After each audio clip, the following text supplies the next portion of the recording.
In the word dysentery the word dash is a dash dash.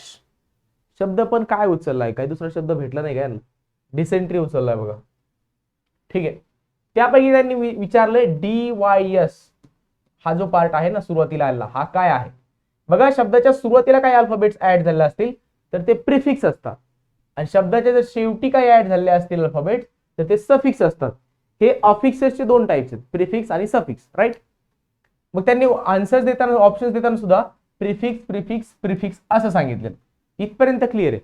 जर suffix कुठे शब्द आलेला असता म्हणजे ऑप्शन्स मध्ये, आणि दिलेल्या शब्दाला जर त्यांनी विचारलंय काय DYS आणि ऑप्शन मध्ये कुठे सफिक्स असता, तर तो एकदम सुरुवातीला एलिमिनेट तुम्ही करू शकले असते. पण त्यांनी काय केलं माहिती का, DYS हा कोणता काय आहे असं विचारले. ऑप्शन्स बघा, Greek prefix, Latin prefix, English prefix.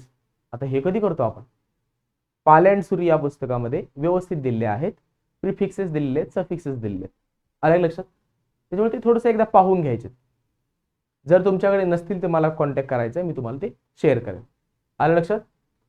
So dysentery, आता डिसेंट्री शब्द माहिती तुम्हाला, डायरिया संबंधीचा हा शब्द आहे. डायरिया शब्द लिहून देण्याचं कारण एवढंच की स्पेलिंग माहिती पाहिजे आपल्याला. DIARRHEA शब्दाच्या म्हणजे डायरिया शब्दाच्या स्पेलिंग कडे लक्ष द्या. DIARRHEA डायरिया, डिसेंट्री एक डिसीज आहे त्या संबंधित. ओके, त्यातील DYS हा काय मग ग्रीक प्रिफिक्स आहे बघा. आता हे शब्द साधारणतः 2च पेज भेटतील तुम्हाला, वेगवेगळे सफिक्सेस प्रिफिक्सेस, कोणतं प्रिफिक्स कोणत्या भाषेतून येते वगैरे त्या अनुषंगाने. मग काय करा, ते एकदा पाल अँड सुरी पुस्तकातून ते मिळवा आणि पाहून घ्या. ओके.